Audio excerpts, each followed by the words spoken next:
J'ai observé des gens ruiner leurs économies de retraite pendant 70 ans, et les méthodes restent toujours les mêmes. Ils croient que la sécurité vient de l'évitement des risques. Ce n'est pas vrai. La sécurité provient de la compréhension de ce que l'on possède et pourquoi on le possède. La plupart des retraités confondent confort et sécurité. Ils recherchent quelque chose qui semble sûr, plutôt qu'un investissement véritablement sûr. Il y a une nuance. Un certificat de dépôt a l'air sûr parce que le chiffre ne bouge pas. Mais s'il rapporte 3% alors que l'inflation est à 5%, vous vous appauvrissez lentement. Ce n'est pas de la sécurité, c'est un suicide masqué par un sourire. Laissez-moi clarifier un point.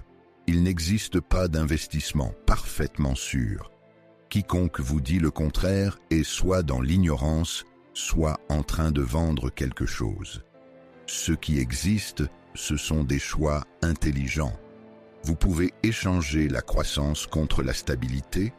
Vous pouvez échanger la liquidité contre le rendement. Vous pouvez échanger la complexité contre la simplicité, mais vous ne pouvez pas avoir en même temps une sécurité maximale, des rendements maximaux et une liquidité maximale. L'univers ne le permet pas. Quand les gens me demandent quels investissements sûrs ils devraient envisager pour leur retraite, ils posent souvent la mauvaise question. Ils veulent que je cite des produits, mais ce ne sont pas les produits qui garantissent la sécurité. C'est la réflexion qui vous protège. Je pourrais vous donner les 3 meilleurs investissements pour les retraités, mais vous pourriez tout perdre si vous paniquez au mauvais moment ou si vous poursuivez des rendements inappropriés. Donc, avant de vous dire quoi posséder, comprenez ceci. Le plus grand risque à la retraite, ce n'est pas le marché, c'est vous, vos émotions, votre impatience, votre besoin de vous sentir intelligent. Ces éléments détruisent plus de portefeuilles que n'importe quelle récession. Maintenant, si vous pouvez vous maîtriser, si vous pouvez rester calme quand tout le monde s'affole, si vous pouvez penser clairement quand la peur crie, alors ces 3 investissements vous seront bénéfiques.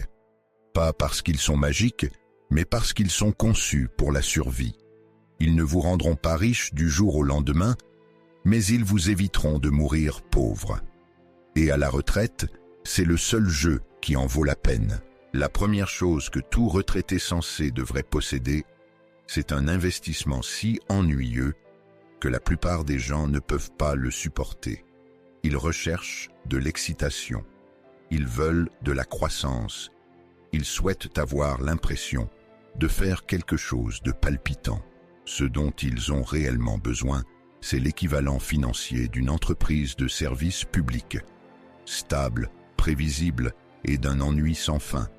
Je parle d'actions qui versent des dividendes provenant d'entreprises qui ont traversé toutes les crises que vous avez connues, et même quelques-unes que vous n'avez pas vécues. Pas n'importe quelles actions à dividendes, mais celles qui ont augmenté leur paiement chaque année pendant des décennies. On les appelle les aristocrates des dividendes. Et elles représentent quelque chose que la plupart des investisseurs ne comprennent plus vraiment, la discipline. Ces entreprises ne se contentent pas de verser des dividendes lorsque tout va bien. Elles les augmentent même quand la situation est difficile. Pendant la crise financière de 2008, alors que les banques s'effondraient et que le monde criait à la fin du capitalisme, des sociétés comme Coca-Cola et Procter & Gamble continuaient d'augmenter leurs dividendes. Pas parce qu'ils étaient généreux, mais parce qu'ils en avaient la capacité. Ils avaient créé des entreprises qui généraient des liquidités, que ce soit en période de prospérité ou de crise. C'est ce dont les retraités ont besoin, pas de spéculation. Un flux de trésorerie qui ne s'arrête pas quand les nouvelles deviennent inquiétantes. La plupart des gens pensent que la sécurité signifie la stabilité des prix. Ils recherchent des actions qui ne fluctuent pas beaucoup. C'est une vision erronée. La véritable sécurité, c'est la stabilité des revenus. Peu importe si le prix de l'action de Coca-Cola chute de 30% en un an. Ce qui compte, c'est qu'ils continuent d'envoyer des chèques de dividendes Et c'est ce qu'ils feront, parce que les gens ne cessent pas de boire du coca pendant les récessions. Ils ne cessent pas de se brosser les dents ou de faire leur lessive. Les habitudes humaines sont remarquablement constantes, même lorsque les marchés ne le sont pas. Cette stabilité vaut plus que n'importe quelle promesse de croissance des actions qui prétendent doubler votre argent. Lorsque vous possédez des aristocrates des dividendes, vous pariez sur quelque chose de fiable, le comportement humain. Les gens continueront à consommer les mêmes produits de base qu'ils achètent depuis 50 ans. Cela ne changera pas parce qu'un politicien a été élu ou qu'une banque centrale a modifié les taux d'intérêt. Ce qui est génial avec les actions à dividendes, c'est qu'elles résolvent deux problèmes en même temps. D'abord, elles vous apportent des revenus sans vous obliger à vendre des actions. C'est super important à la retraite, car vendre des actions pendant une chute du marché verrouille les pertes. Si vous vivez des dividendes, vous n'avez jamais besoin de vendre. Vous encaissez simplement l'échec et attendez que la situation redevienne normale. Ensuite, elle vous ancre psychologiquement. Quand les marchés s'effondrent et que tout le monde panique, il est beaucoup plus facile de rester serein si de l'argent continue d'entrer sur votre compte. Vous ne regardez pas un chiffre sur un écran, vous recevez de l'argent. Cela fait toute la différence entre un comportement rationnel et un effondrement émotionnel. Maintenant, certains diront que les dividendes ne sont pas garantis. C'est vrai, les entreprises peuvent les réduire, mais les aristocrates, ceux qui ont augmenté leurs dividendes pendant 25 ou 30 années consécutives, ne le font pas à la légère. Cela détruirait leur réputation. Et la réputation compte plus pour ces entreprises que les bénéfices trimestriels. Elles ont construit toute une identité autour de la fiabilité. Ce n'est pas du marketing, c'est une stratégie de survie. Prenons l'exemple de Johnson & Johnson. Ils n'ont cessé d'augmenter leurs dividendes chaque année depuis 1963. Cela a traversé la guerre du Vietnam, la stagflation, plusieurs récessions, l'effondrement des dot-com, la crise financière et même une pandémie. Si vous aviez cette action pendant votre retraite, vous auriez reçu des revenus croissants à travers chaque catastrophe des 60 dernières années sans perdre une seule nuit de sommeil. Comparez cela à la chasse aux dernières actions technologiques ou aux crypto-monnaies. Vous pourriez devenir riche, mais vous pourriez aussi tout perdre. En retraite, vous ne pouvez pas vous permettre de tout perdre. Vous n'avez pas le temps de vous relever. C'est pourquoi le banal l'emporte. Pas parce que c'est palpitant, mais parce que c'est durable. J'ai toujours dit que le meilleur portefeuille d'investissement est celui qui vous permet de bien dormir. Les aristocrates des dividendes font cela. Ils ne sont pas parfaits. Leurs prix vont chuter durant les marchés baissiers, mais les revenus continuent d'affluer. Et les revenus, c'est ce qui couvre tes factures, pas les prix des actions. Si je devais créer un portefeuille de retraite depuis le début, je commencerais par là. 40 à 50% dans un ensemble diversifié d'aristocrates des dividendes. Pas juste un ou deux, mais au moins 10 ou 15 dans différents secteurs. Tu veux des produits de consommation courante, des soins de santé, des industries, des entreprises qui fabriquent des choses dont les gens ont vraiment besoin. Pas des trucs qu'ils désirent quand ils se sentent optimistes. Ce n'est pas une question de devenir riche, mais de rester riche. Et la meilleure façon de conserver sa richesse, c'est de posséder des parts d'entreprises qui génèrent des liquidités. Peu importe ce que fait l'économie, c'est le premier pilier. Un revenu qui ne s'arrête pas quand les marchés chutent. Laisse-moi te dire quelque chose sur l'investissement dans les dividendes que personne ne mentionne. Ce n'est pas seulement une question d'argent, c'est une question de psychologie. Quand tu as 70 ans et que les marchés s'effondrent et que chaque expert à la télévision prédit la fin du monde, tu as besoin de quelque chose sur quoi t'appuyer. Pas d'espoir, pas de prévision, quelque chose de concret. Un chèque qui arrive tous les trimestres, peu importe ce que le Dow Jones a fait la veille. C'est une armure mentale. J'ai vu des retraités avec des portefeuilles impeccables paniquer et tout vendre parce qu'ils ne pouvaient pas supporter la pression psychologique de voir leur patrimoine fluctuer. Ils n'avaient pas de point d'ancrage. Rien pour leur rappeler que leurs entreprises continuaient de fonctionner, de vendre des produits, de réaliser des bénéfices. Les dividendes offrent cet ancrage. Chaque fois que vous en recevez un, c'est la preuve que votre thèse d'investissement est toujours valide. L'entreprise continue de générer des liquidités. Votre retraite ne dépend pas d'un plus grand fou qui achète vos actions à un prix plus élevé. Vous êtes rémunéré pour votre propriété. C'est concret, c'est durable, et c'est ce qui vous permet de dormir tranquille la nuit pendant que tout le monde s'inquiète. Maintenant, parlons d'un point qui peut prêter à confusion. Les gens voient une action qui rapporte 2 ou 3% et pensent que ce n'est pas suffisant pour vivre. Ils ont raison, mais ils passent à côté de l'essentiel. Le rendement n'est que le point de départ. Ce qui compte, c'est l'augmentation de ce rendement au fil du temps. Si tu achètes une action qui rapporte 3% aujourd'hui et que cette entreprise augmente son dividende de 7% chaque année, dans 10 ans, tu obtiendras un rendement de 6% sur ton investissement initial. Dans 20 ans, ce sera 12%. C'est ça, la magie de la croissance des dividendes. Tes revenus augmentent pendant que ta base de coûts reste fixe. Compare ça aux obligations. Si tu achètes une obligation qui rapporte 4%, tu gagneras 4% pour toujours. Pas de croissance, pas de protection contre l'inflation, juste un rendement réel qui s'érode lentement.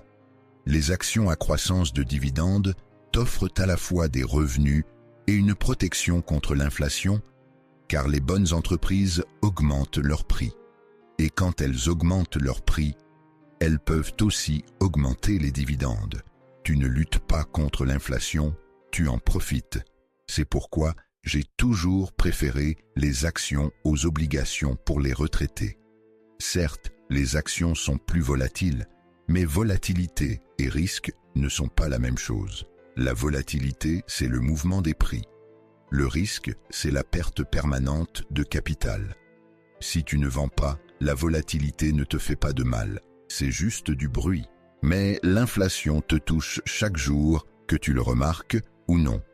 Une autre belle chose avec les aristocrates des dividendes, c'est qu'ils se sélectionnent d'eux-mêmes pour la qualité, afin d'augmenter ton dividende chaque année, pendant 3 décennies. Il ne faut pas être imprudent, il ne faut pas trop endetter ton bilan, il ne faut pas faire des acquisitions stupides. Tu dois gérer ton entreprise de manière rigoureuse, car si tu réduis le dividende, tu perds ton statut. Les investisseurs s'enfuient. Ton action s'effondre. Donc, ces entreprises sont institutionnellement prudentes. Elles ont construit des cultures autour de la discipline du capital. C'est exactement ce que tu recherches pour ta retraite. Pas des entreprises qui prennent des risques énormes, mais des entreprises qui jouent pour ne pas perdre. Il y a un autre avantage qui est plus difficile à quantifier, mais tout aussi important. Les aristocrates des dividendes ont tendance à avoir des affaires ennuyeuses et stables. Ils ne perturbent rien, ils ne changent pas le monde. Ils vendent simplement du savon, du dentifrice et des sodas. Ça peut sembler peu inspirant, jusqu'à ce que tu réalises que les entreprises ennuyeuses survivent. Les entreprises excitantes, elles, ne le font souvent pas. J'ai vu un nombre incalculable d'entreprises révolutionnaires disparaître. Cependant, je n'ai jamais vu Colgate-Palmolive s'éclipser, car les dents ne deviennent pas superflues. Cette prévisibilité mérite qu'on y investisse. Quand on a 75 ans et qu'on vit de ses investissements, on ne veut pas s'inquiéter de la pérennité de ses avoirs dans 10 ans. On recherche des entreprises avec des avantages concurrentiels si larges que même une gestion défaillante ne pourrait pas les faire sombrer rapidement. Les produits de consommation courante offrent cela. Le secteur de la santé en fait partie. Les services publics aussi. Ce ne sont pas des moteurs de croissance, ce sont des machines de survie. Et la survie est ce dont les retraités ont le plus besoin. Maintenant, je sais ce que certains pensent. Et la technologie et l'innovation. Les retraités ne devraient-ils pas parier sur l'avenir? Non, les retraités doivent se concentrer sur le présent. Laissez les jeunes prendre des risques pour l'avenir. Ils ont le temps de se relever après une erreur. Vous, non. Cela ne signifie pas qu'il faut éviter toute technologie. Microsoft et Apple sont désormais des aristocrates des dividendes. Ils ont évolué de titres de croissance en véritables machines à générer des liquidités. C'est tout à fait acceptable. Mais acheter des technologies spéculatives en espérant dénicher le prochain Amazon, ce n'est pas de l'investissement, c'est du jeu. Et jouer pendant la retraite, c'est ce qui vous fait travailler à 75 ans. Restez concentré sur les entreprises. Vous voyez ce que je veux dire? Des entreprises qui étaient rentables il y a 20 ans et qui le seront encore dans 20 ans. Des entreprises où le paysage concurrentiel ne change pas tous les 18 mois. Ce n'est pas très palpitant, mais l'excitation, ça coûte cher. L'ennui, en revanche, est rentable. Laissez-moi vous donner un exemple concret de comment ça fonctionne dans la réalité. Imaginons que vous ayez pris votre retraite en 2000 avec $1 million. Vous avez mis la moitié dans des aristocrates, des dividendes, avec un rendement moyen de 3%. L'autre moitié, vous l'avez investi dans des actions technologiques parce que tout le monde disait qu'Internet était l'avenir. En 2002, vos actions technologiques avaient chuté de 70%. Vos actions de dividendes avaient peut-être baissé de 20%. Mais vos actions de dividendes vous rapportaient toujours 15 000 par an. Vos actions technologiques ne rapportaient rien. Beaucoup ont fait faillite. Maintenant, avançons jusqu'en 2024. Vos actions de dividendes non seulement se sont redressées, mais elles ont aussi composé. Votre revenu a grimpé à 40 ou 50 000 par an grâce à la même mise de départ. Vos actions technologiques, certaines se sont redressées, la plupart non. Même si vous avez choisi les gagnants, vous avez passé 20 ans à vous demander si vous aviez fait les bons choix. Pendant ce temps, l'investisseur en dividendes a simplement encaissé des chèques et a bien dormi. Voilà la distinction entre la spéculation et l'investissement. La spéculation exige d'avoir raison. L'investissement nécessite juste de ne pas se tromper de manière catastrophique. Et la meilleure façon d'éviter une catastrophe, c'est de posséder des entreprises qui ont déjà prouvé qu'elles peuvent surmonter n'importe quoi. Donc, quand je dis que les aristocrates des dividendes sont le premier pilier de la sécurité à la retraite, je ne parle pas seulement de revenus. Je parle de stabilité psychologique, de protection contre l'inflation, de préservation du capital et de la liberté d'ignorer le bruit du marché, le tout dans un paquet ennuyeux.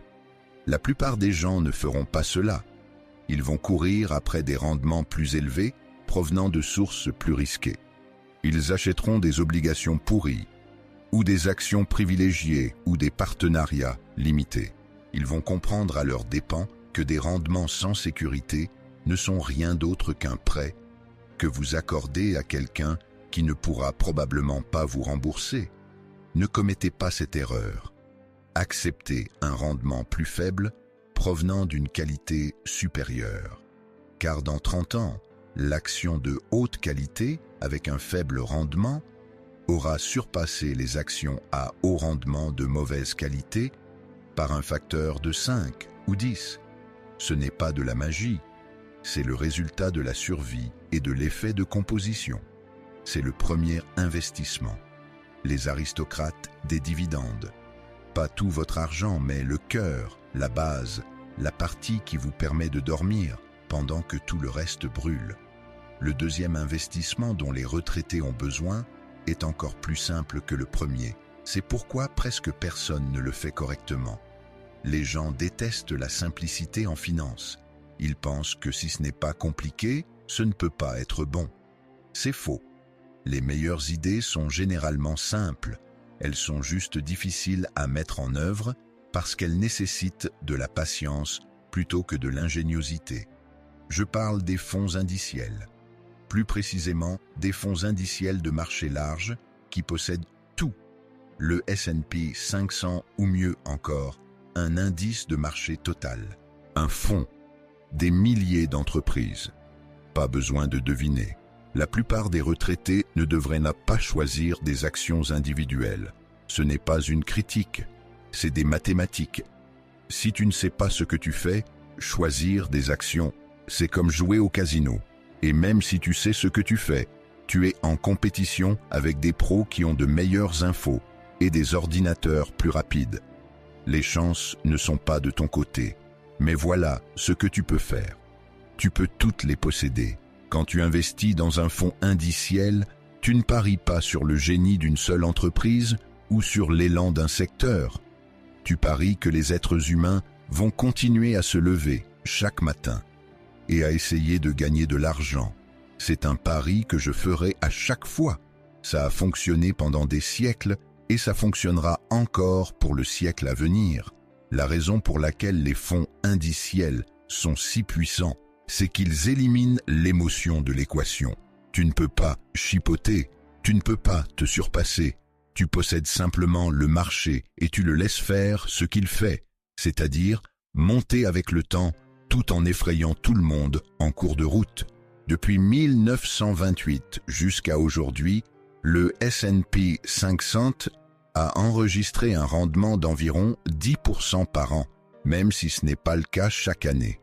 Certaines années, il chute de 30 ou 40%, mais sur plusieurs décennies, il s'accumule sans relâche. Et l'accumulation, c'est la chose la plus proche de la magie dans le monde financier. Sur le moment, ça ne semble pas magique. C'est plutôt ennuyeux, mais l'ennui, c'est ce qui fonctionne. Warren et moi, on le dit depuis des années. Un investisseur lambda serait bien mieux s'il optait pour un fonds indiciel peu coûteux et qu'il ne fasse absolument rien. Pas de transaction, pas de timing de marché, pas d'écoute des prévisions, juste acheter et oublier. Le souci, c'est que les gens n'arrivent pas à rester inactifs. Ils ont besoin de se sentir productifs. Du coup, ils échangent, changent de fonds, poursuivent la performance et chaque fois qu'ils le font, ils mettent en péril leur rendement. Les chiffres sont impitoyables. L'investisseur moyen sous-performe le marché de plusieurs points de pourcentage chaque année, non pas parce qu'il choisit de mauvaises actions, mais parce qu'il ne peut pas rester tranquille. Ils achètent quand ils sont excités et vendent quand ils ont peur. Les fonds indiciels règlent ce problème en rendant l'activité inutile. Il n'y a rien à faire. Le fonds se rééquilibre tout seul. Tu n'as qu'à rester là et laisser le capitalisme faire son travail. Maintenant, les gens s'inquiètent des krachs boursiers. Ils se demandent « Et si j'investis et que le marché chute de 30% l'année prochaine ?» Ma réponse est simple. Eh bien, il chute de 30%. Et alors, si tu es à la retraite et que tu vis de tes actions à dividendes, tes fonds indiciels sont là pour croître dans 20 ou 30 ans. Tu ne dépenses pas cet argent cette année ou l'année prochaine. Tu l'utilises quand tu auras 85 ans. D'ici là, chaque krach sera de l'histoire ancienne. L'important, c'est de structurer ton portefeuille de manière à ne jamais être obligé de vendre pendant les baisses. C'est pour ça que les actions à dividendes et les réserves de liquidité existent. Les fonds indiciels restent là, à croître tranquillement, pendant que tout le monde panique. J'ai observé ce schéma se répéter pendant 70 ans. Les marchés s'effondrent, les gens vendent dans la peur, les marchés se redressent, ceux qui ont vendu le regrettent, puis les marchés repartent à la hausse, les gens achètent avec enthousiasme, et ensuite les marchés chutent à nouveau. C'est le même cycle sans fin. Les seuls investisseurs qui réussissent sont ceux qui ignorent complètement le cycle. Les fonds indiciels facilitent cela, car il n'y a pas de nouvelles spécifiques à une entreprise qui pourrait vous préoccuper. Peu importe si une société technologique annonce des résultats décevants ou si une banque est rétrogradée. Vous en possédez plusieurs. Si l'un échoue, un autre réussit. C'est ça, la diversification. Cela a vraiment de l'importance. Si je devais gérer le portefeuille d'un retraité, je mettrais entre 30 et 40% dans un fonds indiciel de marché total. Le coût est essentiel. Vous voulez des ratios de frais en dessous de 0,1%. Chaque pourcent supplémentaire que vous payez en frais est un pourcent que vous ne pouvez pas faire fructifier. Sur une période de 30 ans, les frais peuvent vous coûter 1/3 de votre patrimoine. Ce n'est pas une simple erreur d'arrondi, c'est du vol. La beauté des fonds indiciels, c'est qu'ils s'adaptent à l'économie. Quand l'économie se développe, votre fonds se développe. Quand la productivité s'améliore, votre fonds en profite.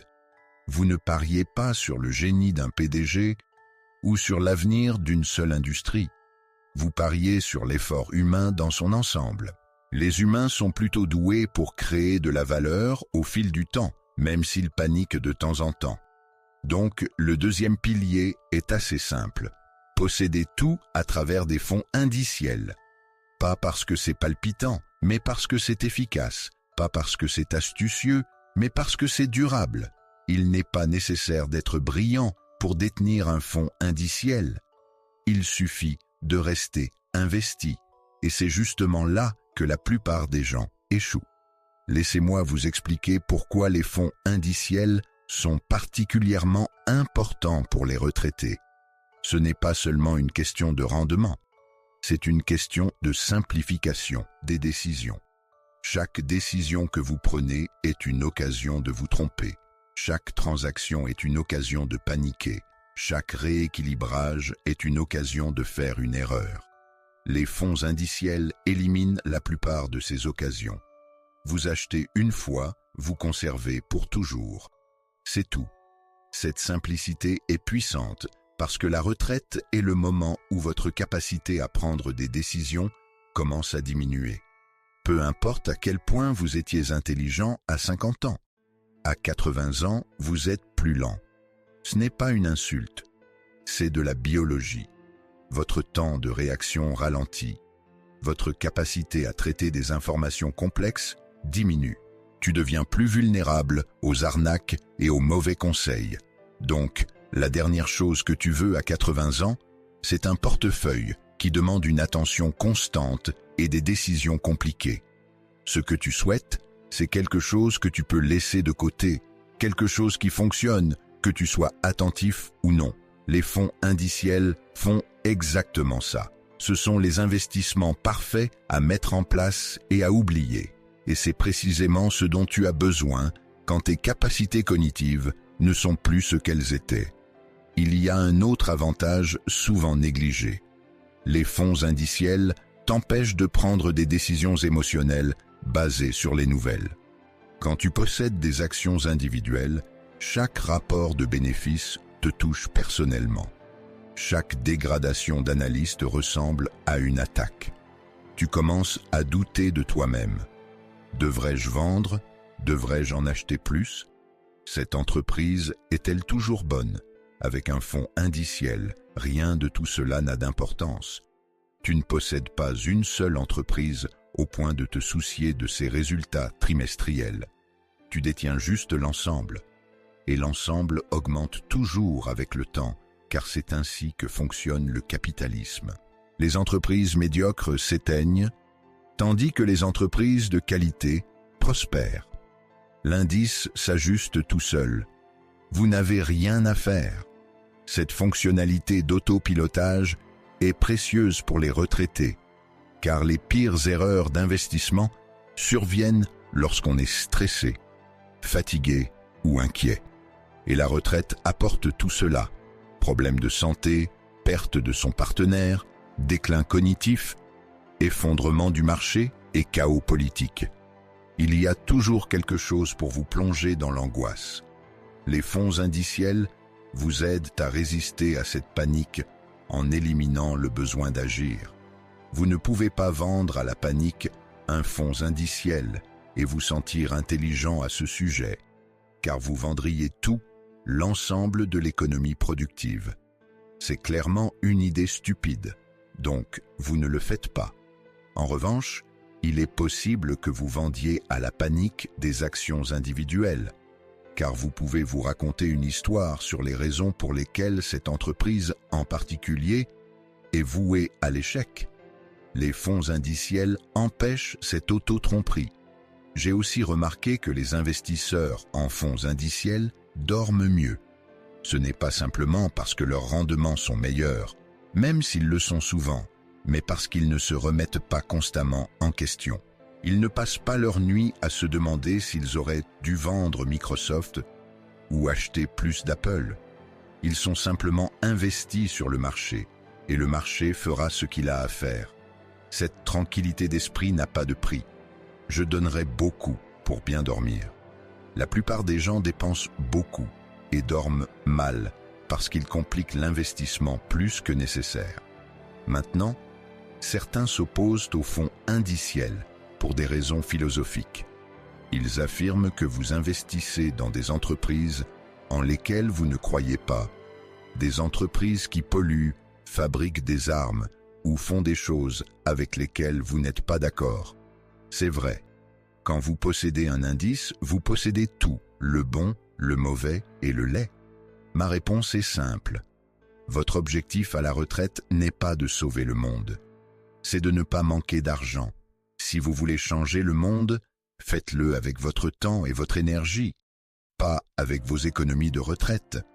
Parce qu'au moment où vous commencez à filtrer les entreprises selon des critères éthiques ou des valeurs, vous introduisez un biais. Et le biais coûte de l'argent. Étude après étude montre que l'investissement basé sur des valeurs sous-performe. Pas parce que faire le bien est mauvais, mais parce que tu réduis tes possibilités. Tu élimines des entreprises qui pourraient t'offrir d'excellents rendements simplement parce qu'elles ne répondent pas à un critère arbitraire. À la retraite, tu ne peux pas te permettre ce luxe.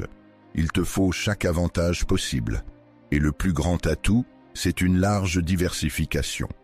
Posséder un peu de tout signifie que tu ne peux pas rater les gagnants. Si tu exclus les entreprises pétrolières et que la prochaine décennie est celle de l'énergie, tu te fais du tort. Si tu mets de côté la technologie et que celle-ci domine, tu te fais du tort. Le marché ne se soucie pas de tes valeurs. Il récompense ce qui fonctionne. Ton rôle est de saisir ces récompenses, pas de les juger. Ça peut sembler froid, mais j'ai vu trop de retraités bien intentionnés s'appauvrir en essayant d'investir selon des principes au lieu de se fier aux chiffres. Leurs principes n'ont pas payé leur facture médicale. Le marché, lui, l'a fait. Alors oui, possède tout le marché. Le moral et l'immoral, le populaire et le détesté, tout ça. Parce que la sécurité de votre retraite est bien plus cruciale que de faire une déclaration politique avec votre portefeuille. Réservez votre activisme pour votre bénévolat et vos votes. Gardez vos investissements d'une manière pragmatique et sans compromis. Il y a une autre raison pour laquelle les fonds indiciels sont particulièrement importants pour les retraités. Ils sont extrêmement efficaces sur le plan fiscal. Lorsque vous possédez des actions individuelles et que vous avez besoin d'argent, vous devez vendre des actions spécifiques. Cela engendre des événements imposables. Vous devez suivre le coût d'acquisition. Vous pourriez déclencher des gains en capital à court ou à long terme. C'est un vrai casse-tête. Avec les fonds indiciels, surtout dans les comptes de retraite, c'est beaucoup plus simple. Le fonds distribue rarement des gains en capital, car il vend rarement des actifs. Il conserve tout simplement tout.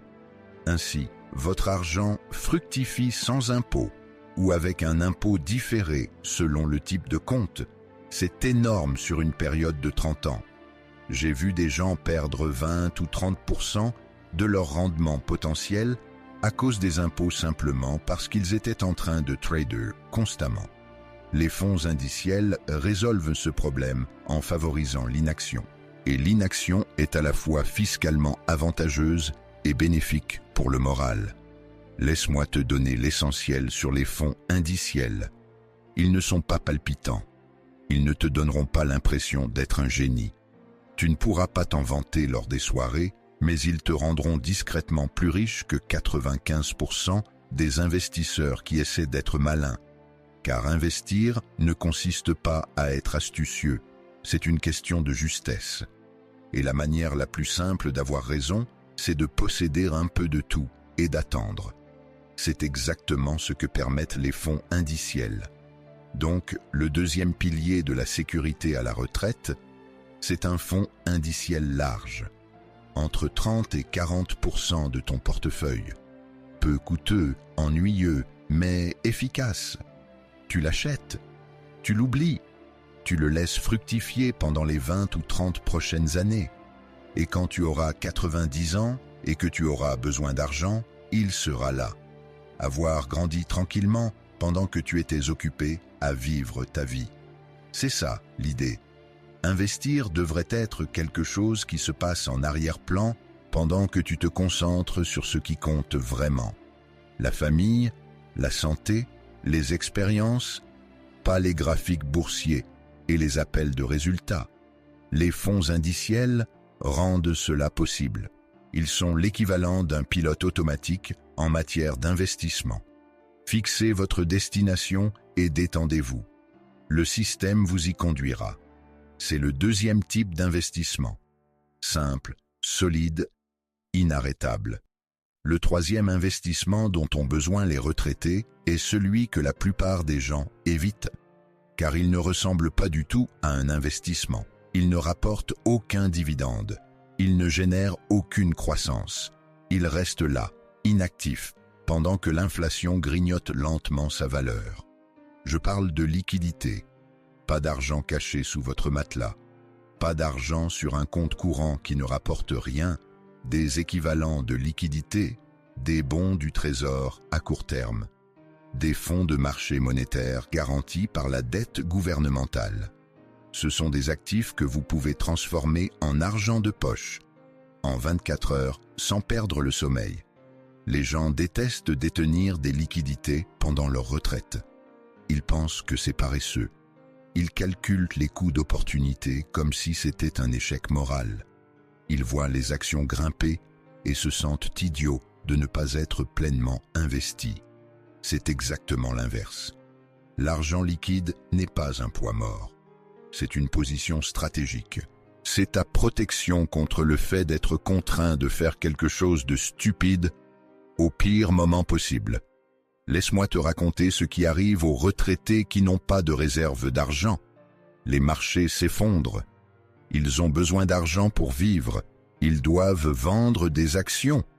Les actions sont en baisse de 40%. Ils vendent quand même parce qu'ils n'ont pas le choix. Ils ont maintenant verrouillé des pertes permanentes. Puis les marchés se redressent. Ils ont raté la reprise. Ils sont plus pauvres pour toujours. Tout ça parce qu'ils n'ont pas gardé de liquidité ennuyeuse quand c'était possible. J'ai vu cette tragédie se répéter des centaines de fois. Des gens intelligents, de bons portefeuilles. Une seule erreur. Ils ont structuré leurs finances comme si les marchés ne pouvaient jamais chuter ou comme s'ils n'auraient jamais besoin d'argent pendant les périodes difficiles. Ces deux hypothèses sont folles. Les marchés finissent toujours par tomber. Tu auras toujours besoin d'argent. Avoir des liquidités résout ce problème en éliminant l'urgence. Quand tu as 2 ou 3 années de dépenses de vie en bons du trésor, tu ne te soucies pas de ce que fait le marché boursier demain. Tu ne vends pas. Tu dépenses simplement l'argent que tu as déjà mis de côté.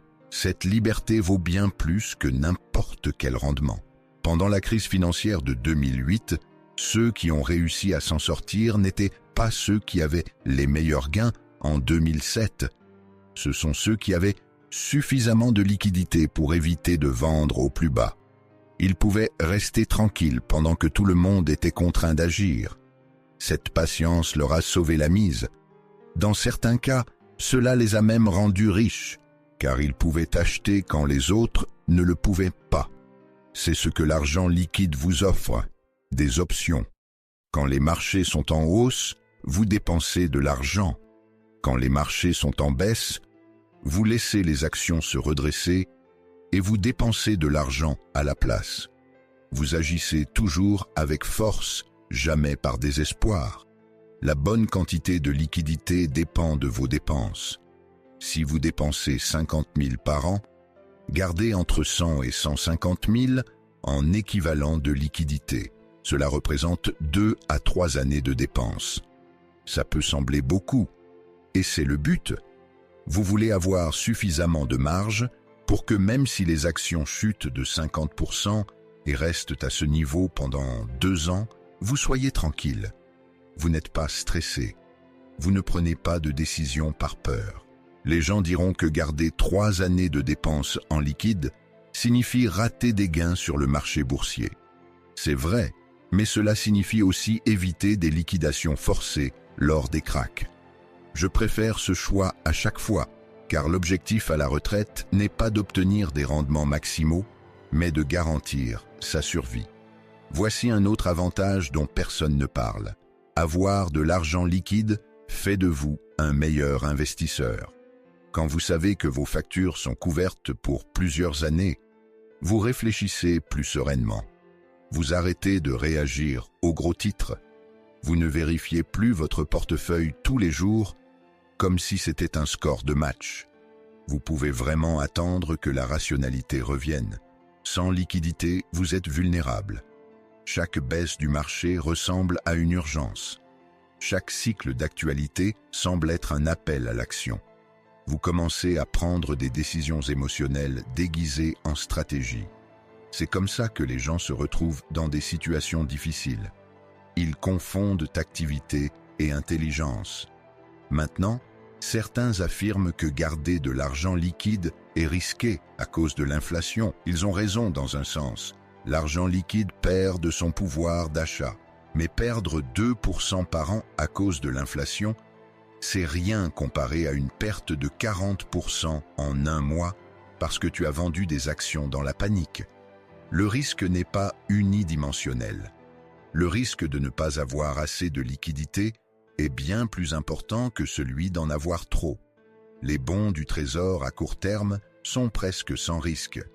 Ils sont garantis par un gouvernement capable d'imprimer la monnaie qu'il te doit. Ils sont liquides, ennuyeux, et ils offrent exactement ce dont les retraités ont le plus besoin: la tranquillité d'esprit. Si je devais créer un portefeuille de retraite, je mettrais entre 20 et 30% en équivalent de liquidité, pas pour toujours, juste comme une protection. Au fur et à mesure que tu les utilises, tu les rends flous en vendant des actions quand le marché est bon. C'est une réserve tournante, pas un stationnement permanent. L'idée clé ici, c'est que la liquidité est un outil émotionnel autant que financier. Elle te garde rationnel quand la rationalité est la plus précieuse.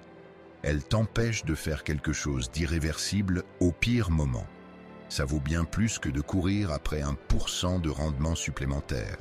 Alors, le troisième pilier est assez simple. Garder de l'argent liquide, non pas parce que c'est palpitant, mais parce que c'est stabilisant. Non pas pour les rendements qu'il peut générer, mais pour éviter les catastrophes. Les retraités n'ont pas besoin de portefeuilles héroïques. Ils nécessitent des portefeuilles qui ne peuvent pas être anéantis par un coup du sort ou un mauvais timing. L'argent liquide est la clé pour construire cela. Laisse-moi te dire ce que représente vraiment l'argent liquide. Ce n'est pas juste une question de fric, c'est une question de temps. L'argent liquide te donne le temps de réfléchir, le temps d'attendre, le temps de laisser les marchés se redresser, sans être contraint de participer à leur folie. Ce temps est plus précieux que n'importe quel rendement d'investissement, car les plus grosses erreurs en matière d'investissement sont presque toujours liées à des erreurs de timing. Acheter trop tard, vendre trop tôt, agir alors qu'il vaudrait mieux attendre alors qu'il faut agir. L'argent liquide élimine la plupart des erreurs de timing en supprimant la pression. Tu n'es jamais obligé d'agir. Tu peux toujours te permettre d'attendre un jour de plus, un mois de plus, une année de plus. Cette patience, c'est ce qui distingue les retraités qui réussissent de ceux qui sont fauchés. J'ai observé des gens avec des millions s'inquiéter parce qu'ils n'avaient pas assez de liquidité pour se sentir en sécurité. Et j'ai vu des personnes avec des économies modestes dormir tranquillement parce qu'elles avaient mis de côté 3 années de dépenses. La différence n'était pas la richesse, mais la structure. L'argent liquide te protège aussi de toi-même pendant les périodes d'euphorie, pas seulement en cas de panique. Quand les marchés s'envolent et que tout le monde devient riche, tu seras tenté d'investir tes réserves de liquidité. Ne le fais pas. C'est justement à ce moment-là que tu en as le plus besoin. Parce que quand tout le monde est euphorique, les cracks ne sont pas loin. Et quand ces cracks surviennent, tu voudras avoir cet argent pour acheter des actifs à bas prix, pas pour vendre dans la force. C'est ça, la discipline. Garder des liquidités pendant les périodes de prospérité est plus difficile que de le faire pendant les périodes de crise, car pendant les booms, tu as l'air idiot. Tes amis gagnent de l'argent. Toi, tu es assis sur des bons du trésor qui rapportent 3%. Ils se moquent de toi. Ils te traitent de peureux. Mais 6 mois après le début d'un marché baissier, ces mêmes amis sont en panique. Et toi, tu dépenses calmement ton cash pendant que tes actions se redressent. Qui a peur à ce moment-là? L'argent liquide te permet aussi d'aider ta famille en cas d'urgence sans mettre en péril tes propres finances. Si ton enfant perd son emploi ou si ton petit-enfant a besoin de soins médicaux, tu peux intervenir sans avoir à vendre des actions à des prix défavorables. Cette flexibilité est inestimable, car la vie ne se soucie pas de l'état de ton portefeuille. Les urgences surviennent peu importe les conditions du marché. Si tout ton argent est investi en actions, tu es à un coup dur d'une erreur permanente. Maintenant, parlons directement de l'argument sur l'inflation, car c'est la principale objection que les gens soulèvent. Oui, l'argent liquide perd de sa valeur d'achat. Avec une inflation de 2%, 100 000 $ deviennent 98 000 $ en termes réels après un an. C'est douloureux. Mais voici ce que les gens oublient. Cette perte est prévisible, progressive et gérable. Compare cela à ce qui se passe si tu es entièrement investi et que les marchés s'effondrent de 40%, juste au moment où tu as besoin d'argent. Tu perds 40 000 $ en un mois. C'est l'équivalent de 20 ans de dépréciation due à l'inflation en seulement 30 jours. L'un est chronique, l'autre est aigu. Je préfère le chronique à l'aigu à chaque fois. De plus, l'argent liquide ne perd pas de sa valeur dans toutes les situations. En période de déflation ou de désinflation, l'argent liquide augmente son pouvoir d'achat. Lors des cracks boursiers, il devient extrêmement précieux, car il permet d'acquérir des actifs à moindre coût. L'argent liquide offre une flexibilité que les gens ne réalisent pas avant d'en avoir besoin. Il y a aussi un aspect psychologique. Savoir que vous avez de l'argent liquide vous donne une certaine tranquillité d'esprit pour prendre de meilleures décisions dans tous les domaines de votre vie. Vous n'êtes pas dans une situation financière désespérée. Vous pouvez refuser de mauvaises opportunités. Vous pouvez vous éloigner d'accords qui n'ont pas de sens. Vous pouvez vous permettre d'être patient avec vos actions, car vous ne comptez pas sur elles pour payer vos factures du mois prochain. Cette clarté d'esprit se traduit par de meilleurs résultats dans l'ensemble de votre vie financière. La quantité d'argent liquide que vous détenez devrait également correspondre à votre tempérament. Si vous êtes naturellement anxieux, gardez-en davantage. 3 ans pourraient ne pas suffire. Peut-être avez-vous besoin de 5 ans de dépenses en liquide pour vous sentir en sécurité. C'est tout à fait acceptable. Les chiffres montrent que tu laisses des gains sur la table, mais la psychologie indique que tu prendras de meilleures décisions parce que tu es plus serein. Je préfère avoir un portefeuille qui n'est pas parfait, mais que tu peux maintenir, plutôt qu'un portefeuille idéal que tu abandonneras sous la pression. Donc, sois franc sur ta tolérance au risque, pas ce que tu aimerais qu'elle soit, mais ce qu'elle est réellement. Si détenir des actions te rend malade, c'est que tu en as trop. Ajoute des liquidités jusqu'à ce que tu puisses dormir tranquille. C'est ça, ta répartition optimale, pas une formule dans un manuel. Une autre chose à propos des liquidités, c'est qu'elles se conservent bien. Les actions nécessitent une surveillance, les entreprises se dégradent, les secteurs évoluent, mais les bons du Trésor de 2000 sont pratiquement identiques à ceux de 2024. Tu n'as pas à t'inquiéter des perturbations, de la concurrence ou des changements de direction. Tu les gardes jusqu'à leur échéance et tu les renouvelles. Cette simplicité est précieuse quand tu as 70 ou 80 ans et que tu ne veux pas te compliquer la vie avec l'argent. Le dernier avantage des réserves de liquidité, c'est qu'elles te protègent contre le risque de séquence de rendement. C'est un terme sophistiqué pour un problème assez simple. Si tu prends ta retraite et que les marchés s'effondrent immédiatement, tu es contraint de vendre tes actions à bas prix pour couvrir tes dépenses. Ton portefeuille ne se redresse jamais parce que tu as liquidé les actions qui auraient pu remonter. Avoir des liquidités évite cela. Tu utilises de l'argent liquide pendant la chute. Tes actions se rétablissent. Quand elles sont à nouveau en hausse, tu en vends quelques-unes et tu réapprovisionnes tes liquidités. Cette stratégie basique peut faire la différence entre un portefeuille qui dure 30 ans et un qui s'épuise en 15. Donc, quand je dis que l'argent liquide est le troisième pilier de la sécurité à la retraite, je le pense vraiment. Sans ça, les deux autres piliers peuvent s'effondrer sous pression. Avec, tu peux affronter n'importe quoi.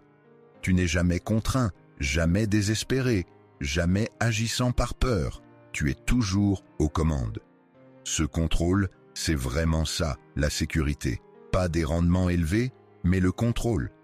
Et l'argent liquide, c'est comme tu achètes ce contrôle quand tu ne peux plus te sortir de tes erreurs par le travail. Maintenant, parlons de ce qui relie les trois ensemble. Parce que posséder les bons actifs n'est que la moitié de la bataille. L'autre moitié consiste à ne pas les détruire par des erreurs de jugement. Et les erreurs en matière de retraite se manifestent généralement de 5 manières. D'abord, l'impatience. Vous allez voir les actions grimper et avoir l'impression de rater quelque chose. Vous vous ennuierez à garder de l'argent liquide. Vous penserez que vos actions à dividendes sont trop lentes. Cette impatience vous poussera à courir après quelque chose de plus rapide. Ne le faites pas. La manière la plus rapide de perdre de l'argent, c'est d'essayer de le gagner trop vite. Ensuite, l'envie. Votre voisin va se vanter de ses gains en crypto ou de ses actions technologiques qui doublent. Vous vous sentirez idiot de détenir des entreprises ennuyeuses. C'est à ce moment-là que votre discipline sera mise à l'épreuve. Rappelez-vous, vous ne voyez pas leurs pertes. Vous ne voyez que leurs gains. Et les gains pendant les bulles semblent toujours plus importants qu'ils ne le sont réellement. Troisièmement, la peur. Les marchés vont s'effondrer. C'est inévitable. Vous allez lire des gros titres sur un effondrement économique. Vous serez tenté de tout vendre et de vous cacher. C'est précisément à ce moment-là que vous devez rester inactif. La peur pousse les gens à vendre des actifs au pire prix. Ne fais pas partie de cela. Quatrième point, la complexité. Tu entendras parler de stratégies sophistiquées, de couverture, de dérivés, d'investissements alternatifs. Ça va sembler intelligent, mais ce n'est pas le cas. La complexité cache le risque, elle ne l'élimine pas. Reste sur ce que tu comprends. Si tu ne peux pas l'expliquer simplement, c'est que tu ne le maîtrises pas assez pour y investir. Cinquième point, l'arrogance. Tu vas passer une bonne année et penser que tu as tout compris à l'investissement. Tu commenceras à prendre des risques plus importants parce que tu te sens invincible. C'est à ce moment-là que tu es le plus vulnérable. Les marchés punissent l'arrogance plus vite que l'ignorance. Reste humble. L'objectif n'est pas de se sentir intelligent, c'est de rester solvable. Si tu évites ces 5 erreurs, tu feras mieux que la plupart des investisseurs sans avoir à faire quoi que ce soit d'héroïque. Tu seras juste la personne qui ne sait pas auto-saboter. Et à la retraite, ne pas s'auto-saboter, c'est comme gagner. Voici la structure que je te conseillerais. 40 à 50% dans des aristocrates des dividendes pour des revenus et de la stabilité. 30 à 40% dans des fonds indiciels de marché large pour une croissance à long terme. 20 à 30% en équivalent de liquidité pour la flexibilité et la tranquillité d'esprit. Voilà, c'est tout. 3 catégories. Simple, durable, ennuyeux. Tu rééquilibres une fois par an. Tu dépenses d'abord à partir de la liquidité. Quand la liquidité commence à manquer, tu vends dans le compartiment qui a le plus augmenté. Tu ne vends jamais pendant les cracks. Tu ne cours jamais après le rendement. Tu ne cherches pas à chronométrer le marché. Tu restes là, comme un adulte rationnel, et tu laisses l'effet de composition faire son travail. Ça ne te rendra pas riche du jour au lendemain, mais ça te permettra de rester riche pendant des décennies. Et conserver sa richesse est plus difficile que de la créer. La plupart des gens ne réalisent jamais cela avant qu'il ne soit trop tard. Une dernière chose, l'investissement le plus crucial n'est pas dans le portefeuille, c'est dans ton esprit.